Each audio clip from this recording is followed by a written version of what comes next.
Okay. So now everything should be working. All right. So we're gonna make some drastic changes to this course. You guys all got my email, right? Okay. So you didn't?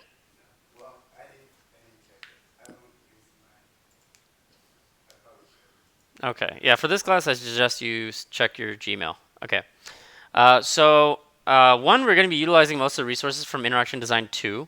That was going to happen anyway, but I didn't expect it to happen this quarter. But the reason this is happening is we're making these changes due to the restrictions on material. That is, Mitch Goman is not teaching here anymore, and therefore I'm unable to use his existing resources. He was gracious enough to give us his resources in the first place, but these are copyrighted by him.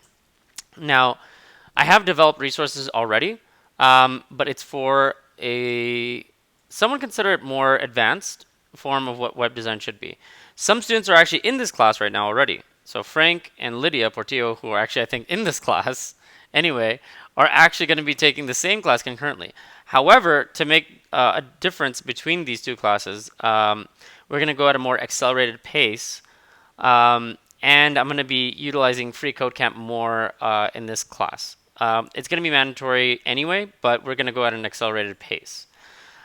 So we're going to be playing catch up since we're behind 2 lecture slides. However, since you've taken Web 1 already, those 2 lectures should already be a review. All right, so the lecture slides, I've already put out the breakdown of Web Design 2. So we have week 1 through week 11. And you guys will be starting off with jQuery modules rather than the HTML and CSS modules. So you guys can look at week 1 and 2 for review, but essentially you'd be focusing on week 3 onwards. So that's what we're going to do. We're going to start on week 3 onwards. So does anyone not have access to this breakdown yet, which is the same breakdown we had earlier?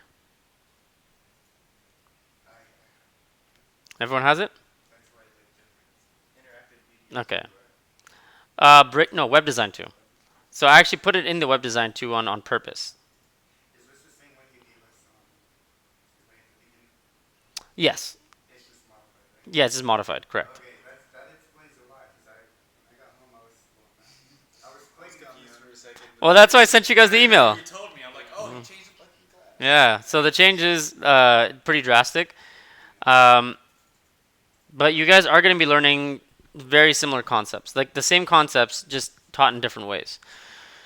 So Mitch Goman's way was through online lectures purely. I'm going to have a combination of you guys using my online lecture combined with building your own project combined with using Free Code Camp. So it is going to be more robust in a certain way, but easier in some ways too. So it depends on what format you like. So let's get to it. So first off, in the first week, I think for interactive media, we actually had you start using the terminal. So that's what I'm going to have you guys do here. It's not in these lecture notes, but it's in week 1. So let's go to week 1. And again, this is all being recorded too. So I'm going to upload this to YouTube, and you guys will have access to it as well. Oh, yeah, and because the structure is different, the format's going to be based off this. So week 1 has all the format of how we're going to be grading. So from now on, it's going to be discussion is 10%, code camp questions at 30%, project updates at 30%, and the final project is 30%. However, turning in the homework should be easier from now on, because instead of doing a challenge, instead of doing a project every week, you guys are just going to do a project update. So what happens is the format is such that you guys create one project for this class. One project that you guys want to build, you guys are going to build from beginning to end. It's going to be an HTML, CSS, and jQuery project. And you guys are going to build it from beginning to end. And each week, you guys are going to be implementing project updates that I determine following a set of rules, meaning that you have to follow these guidelines in order to get the project update grade for the week. At the end of the quarter, the project updates accumulate into the final project grade. So the final project is just an accumulation of your project updates. So it should actually be a lot easier. Your final project is then nothing but your project updates. So the final project is essentially a freebie, which is 30% of your grade. You just present it. Very simple to do. Any questions about the project updates in the final project so far? No? Yes. So what happens to the assignments from the first weeks? Are they like extra credit now? So Edgar asked a good question. He's like, and I have to repeat this because in the lecture. So he said, what about the first 2 weeks assignments? Do we get points for that, or what happens with that? Yeah, you guys are gonna get back credit for that. So whatever the project updates would have been, you guys get credit for that instead, in lieu of you get credit for doing the project updates because you guys did the assignments. Does that make sense, everybody? Does that not make sense to anybody? Cool. All right. So if you did your project, or if you did your assignments, then you guys are good to go. Um, so late work will not be accepted unless you guys have a valid excuse and you guys have proof of that excuse. Mike, okay, I'm not sure if I can take that as an excuse. Well, maybe. Okay, cat died, and you have proof of dead cat in your hands, then definitely don't bring it to class. Have just a picture. I've had students actually send me pictures of them being stuck on the road and with a timestamp, and I'm like, okay, you guys are good. Stuck on the road meaning like their car broke down or something. If they're just like going through traffic, okay, I'll give you. You can be late, right? But if you're like missing the class because you got stuck in traffic, that just means that you like left an hour before the class ends. That doesn't make any sense. Okay. Yeah. Right? That makes sense. Okay. So let's start working. So the terminal, not the movie with Tom Hanks, but an actual terminal. So the terminal has a command line, and that's the anatomy of a terminal. That's the terminal itself, and this is the command line. So to access your terminal, if you guys have a Mac, you just go to your Spotlight search and you type in terminal. If you don't have a Mac, then what you're going to do is you're going to download Git Bash.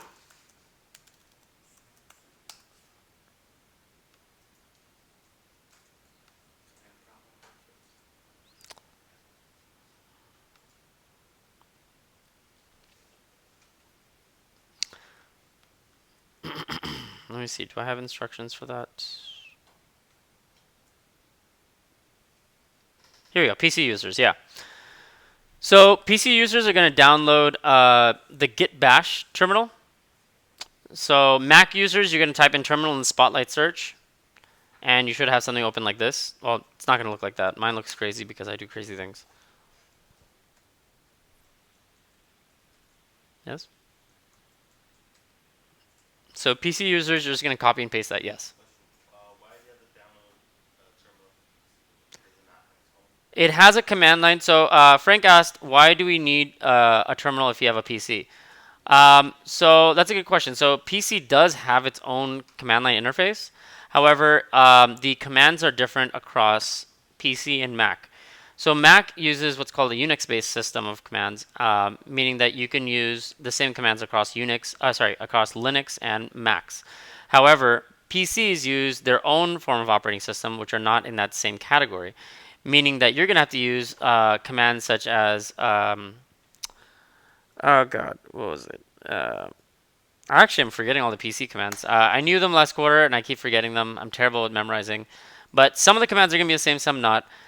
Instead, what we're going to use is this terminal that you can actually download for Windows, which comes with Git, which is a technology we're going to be using in this class. And it utilizes the same commands as you would in Unix-based terminals. So that's why we're using the Unix-based commands, is because they're all the same. But for PC users, we all want to be on the same page. So we're downloading a specific terminal just for that. And this is a relatively new development. Yes. So for web development, Mm-hmm. are any of the PC commands useful? Or So for web development, are any of the PC commands useful for the command line interface? It depends. If you're using, let's say, .NET to develop, then you'd be using a lot of PC commands because you'd generally be using a PC to develop for web development. However, most web developers actually do development on either a Linux machine or on a OS X operating system. And a Linux machine can actually be run on top of a PC, which is what a lot of PC developers do. They end up just downloading a Linux operating system and either natively running it from their PC or running it through a virtual box. So most likely, probably not. Sorry, I didn't answer your question fully. So most likely, these PC commands, it depends. Most of the time you're not using uh, command line tools or command line verbiage from PCs just because a lot of web development is done on Macs. So if you're developing again in like .NET or something that was developed by Windows, then it might be easier to develop that way. But in general, it's just very difficult to develop on the terminal using PCs if you're using their native command line interface. So it's just more standard to use the Linux. In my opinion, it is more standard to use Unix, and that's just based on like my experience and how many people develop using Unix. In fact, I met up with a Microsoft developer who's a senior engineer at Microsoft, who develops. What does he develop? Visual Studio. He's a lead engineer for developing Visual Studio for PC for Windows, and he told me he even develops on a Mac. It's funny. Yeah. I work at a software company, and the lead developer or engineer, he develops. It's a PC optimization software. Mhm. So it's PC only, but he develops the software on the Mac because he can do parallels. Yeah. He'll just seamlessly swap through OSs. So he'll Yeah. swap through Windows. I think he uses Ubuntu and then OS X. Yeah, so Parallels Desktop is something that I also have, and you can actually switch between operating systems pretty easily, but Parallels costs money Yeah. if you want to use it. So if you have a company that pays for it, then that's awesome. Otherwise, you can just use a virtual box. Yeah. Yeah. Hmm? How much does it cost? Parallels? I'm not sure. It's like 50 a year.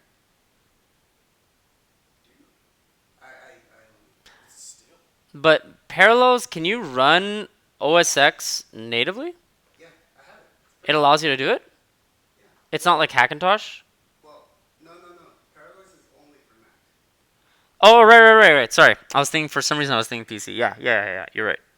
Yeah, Yeah, so I have Parallel. Yeah. For some reason, I was thinking the other way around. Because I tried doing that on my PC. I tried running Mac OS X, yeah. but it was called Hackintosh, where people like try to recreate it, and it just does not work. No. No, we have no Xcode. So. Then yeah, you definitely at least the Xcode developer tools, which is what we're gonna install on here. Wait, what am I gonna do? Well, actually, no, you don't need it because you have Git Bash. Did you download it? Yes, it's here. Okay. Right in my face. Yeah, so that includes whatever you need for Git. Um, okay, so these are the Unix commands, and let's just go over them. So the first one is called cd. Now, cd you can consider the same thing as it. It's short for change directory. So if you type in cd and then the name of the directory, you can actually get inside of a directory. Now, if you think of the terminal in a way that is similar to an interface, the terminal is just an interface. So just think of it as an interface. What you can do in an interface is you can move around, you can open folders, you can create new things, you can do a lot of things. Now, the terminal encompasses all the different interfaces that you have in one place. So it's much more efficient. So let's go back to understanding what the terminal is before we go into that. Okay. So an interface with which you can type and execute text-based commands in order to interact with your computer. So basically, the terminal is just a way to interact with your computer. So if you want to, create files, if you want to open files, if you want to run programs, delete programs, you want to, execute files, execute programs. You can even have a text editor inside the terminal that comes native to it. There's two that are native to the Unix terminal, Nano and Vim. So these are available at any time for you to edit files inside the terminal. Now, you're probably wondering, okay, that's cool, but why do I need it? So we'll just be using the terminal for Git and Interactive Media 3. So for Web Design 3, we'll be using it for PhoneGap as well. So don't worry about Git for now, but just know that we need to understand how to use the terminal in order to use other technologies. So we need the terminal in order to use a lot of the other technologies we're going to be using in this class. Second, it's more efficient in the long run. The more you use the terminal, the faster you become at developing. When you use the terminal, you're able to switch between a lot of different things while still being in the same interface. So you're able to create, delete, read, update a lot of crazy things that you can do in your computer, but you would have to go through other programs to do. So if you wanted to like shut down a program, you'd have to go to Activity Monitor in order to look at which one it is, then shut it down. In order to create a new folder, you have to open up Finder, create new folder. With the terminal, you can do that all in one place. Okay, just using a few commands, you're able to do all of that without having to open up a lot of different things. A lot faster too. Same commands across Mac and Linux systems. So even if you're using PC, because we're using Git Bash, it's the same commands across all these different systems now. So Windows is being a lot more friendly with being able to use Mac proprietary systems such as the Bash terminal, or I think they're starting to integrate some other things into Windows as well, so that you can freely develop with the same tools as you would in Macs. So under Nadella, they're doing a lot of like cool things at Windows. Okay, so how do I use Unix commands in the terminal? So again, we opened up the terminal, and we have this command line. So first off, I'm going pretty fast. Is anyone lost so far? Okay, cool. So Frank should be an expert by now on this because he's also taking my other class. So he's ahead of the curve at this point. Yeah, he's that guy. All right. Okay, so we have our Finder, right? And our Finder, we're able to open up things. We're able to look at things. We're able to delete them. We're able to move them around. And the terminal, for our purposes, is going to act in a very similar way to the Finder. We're going to use it in a very similar way as the Finder. So if you wanted to move into something in the Finder, what would you do? If you wanted to go into a folder? You just double click on it, right? To do that in the terminal, you'd have to do CD and then enter into it. However, the terminal is not as visual as a Finder. The Finder already has everything open for you. So with the terminal, you have to tell it, hey, I want to open up, or I want to see what files are in this directory before I go into them. Now, can anyone tell me what a directory is? Is it a file? Is it a list of files? It's a folder. Frank, how'd you know that? Yeah. It's not a list of files. It's a repository file. It contains files. So it's not a list of files, right? A list of files would be like, me drawing up a list and saying it. An index. No, well, not an array of files either. It's actually just contains files. It doesn't necessarily have to be an array. An array is a very specific thing. Okay, so a directory is the same thing as what? A folder, right? Same word. So I'm going to use directory and folder interchangeably. So first off, I want to list all the files that exist in my directory. So the command I use for that is ls. ls will list all the different things. It will list all the files and folders, all the files and directories, right? And these are all the files and directories where I am. But where am I really? Well, to check where I am, I can use this command called pwd. Can anyone guess what that means?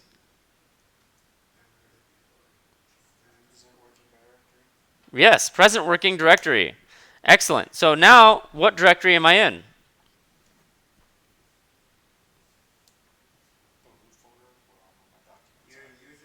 Well, where am I? That's where I am. Yeah. Yes, that's why I asked where all my stuff is. So be careful about what I'm asking. I'm asking very clear, specific things. With programming, you guys have to pay very careful attention to the words. Very specific verbiage I use to describe things. Very specific. Okay? And it can be easy to get lost if you miss like one or two words. So now that I know I'm in Omar Patel, I can type in ls again, and it's showing me all the different things that I have in here. So I was trying to get into documents. So if I try to get into documents, if I was in here, in Omar Patel, how would I get into documents? So if I was in here, again, very specific to details. If I was in here, how would I get into documents?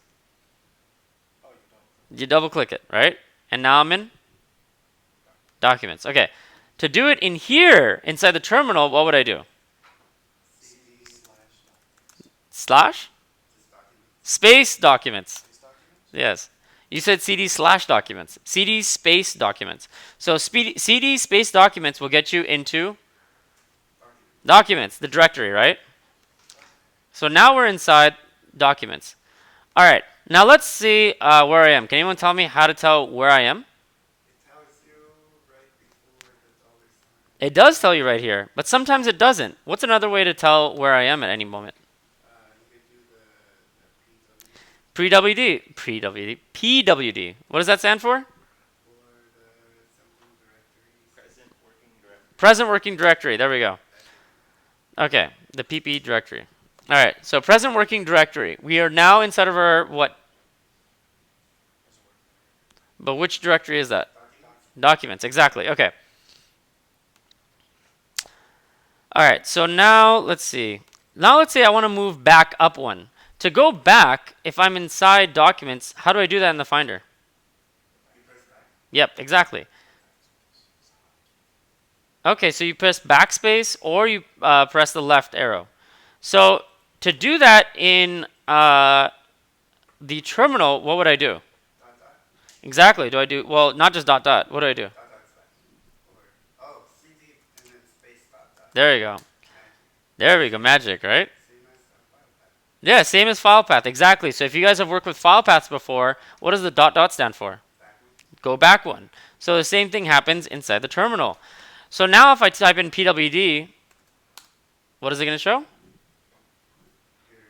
Users Omar Patel. Users Omar Patel, exactly. So I'm now back in my home directory, right? So home is always going to be what your user is. So if you have a bunch of users on your computer, then you could have users, Omar Patel, Romana, my sister, Usman, my brother. Maybe I have them on this computer. But depending on which one you've logged into from the home screen, or sorry, when you first open your computer, you can choose the same thing with PCs. You can choose which computer that, which user that you want to log into. Your home directory is then going to be user slash whatever that login user is. Okay. I always thought my home was where I am right now. No, not at all. Not in computing. All right. So here's some more commands. I want to create a directory. To do that in Finder, what would I do? Command Shift N. Ooh, that was a fancy one. Command Shift N. And now I get to create a new folder.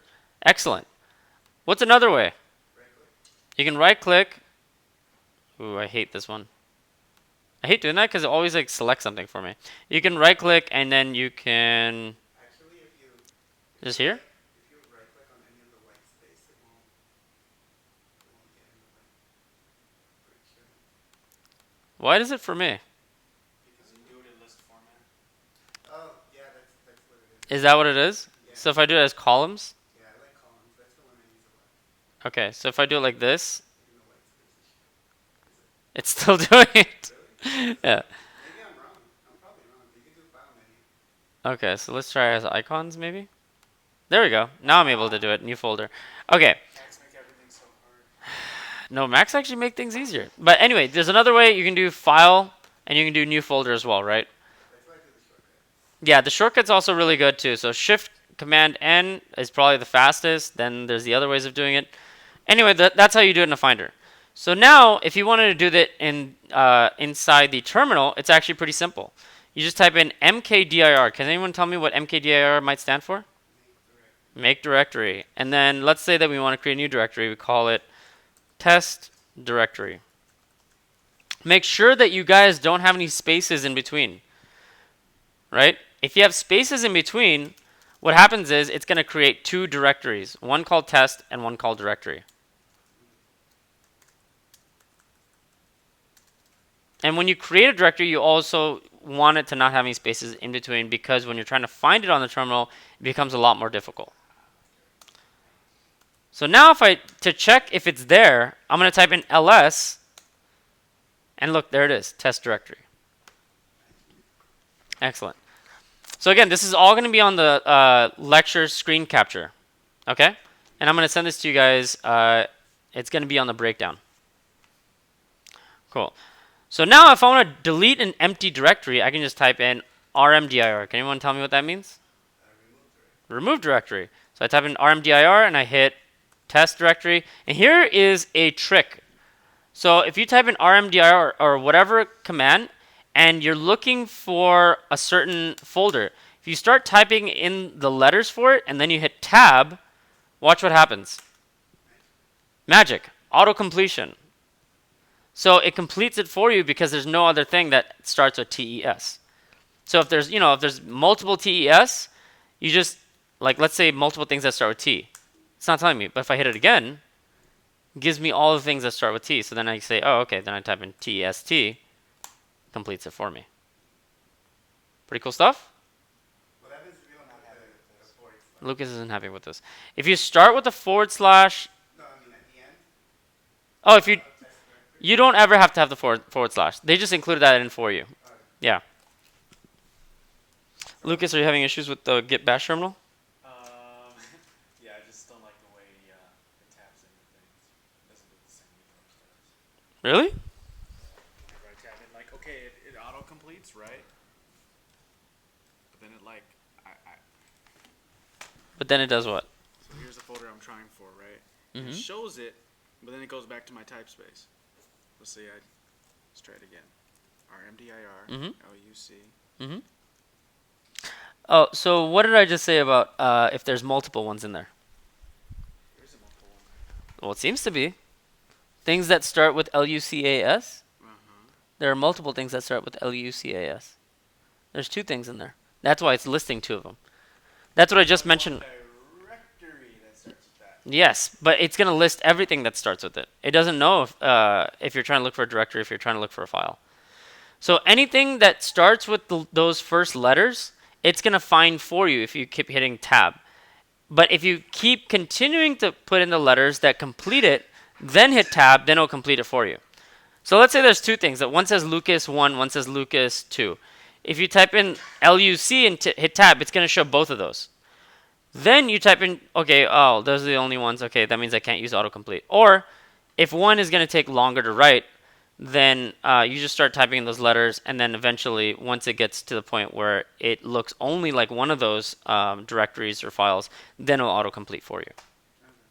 Yeah. Okay. There's another command as well. Well, there's a few more commands. So if you want to create a file from the command line, you can actually do that. It's pretty fast. You just type in touch. I forgot why they call it touch. But touch. You can just use touch, and then you can just create a file with any kind of extension. So let's say you want to create, about.html. You just type in touch space about.html, hit enter. And again, how do I tell to see if a file is there? What command do I use? ls. Have you already used the terminal before? Not really. Okay. You do have a good memory. I would have forgotten this like 5 seconds ago. It's there. Okay, where is mine? First one. It should have been about.html, right? Maybe it's just directories, then your files. It might. Yep, you're right. He's right. It lists all the directories and then the files. Does not do that for me. So Lucas was correct about that. I was looking at the directories first, and then it shows the files. So I want to delete that file, so I'm just going to type in rm. Well, can anyone guess what rm? Remove. Type about.html. How do I check to see if it was removed? ls. Does it still exist? A lot of... Wait, I'm not going to say anything terrible because it's being recorded. I dropped the biggest swear word recently, so Did you say fooey? yeah. Like- Fudgesicles, that's what I always say too. Banana boats. Oh, shut the front door. What my brother says. I'm trying to say, like, instead of cursing. Mother mugger. That's pretty good, actually. Father mugger. This is going to be public, though, so I'm trying to be like, okay. Well, hoodly doodly. Fiddly diddly. PG-13. Yeah, well, yeah, PG-13. Oh, crap. I can say shit, right? Shit is PG-13. What the shit is going on? I think the only word allowed is Jack Bauer. Damn it. Did I already tell you guys? Yeah, like my computer science professor made it 24. It's so crazy. I know. Still doesn't make any sense to me. And he produced it too. He produced and he wrote it. So weird. That man's rich. He is rich, but he chooses to have a lavish lifestyle of teaching computer science at a community college. He probably does actually. Yeah. Yeah. He was a great professor too. Never mind, it says it right there. Okay. Okay. So another one, and the -I think is validation to see like if you're for sure wanting to remove that file. Um, okay. So those are all the commands that we're going to use. And we're probably only going to use probably 3 out of those commands most of the time. We're going to use cd, cd, dot, dot, and ls 95% of the time. pwd probably is going to be like the 4th one. I meant to do that.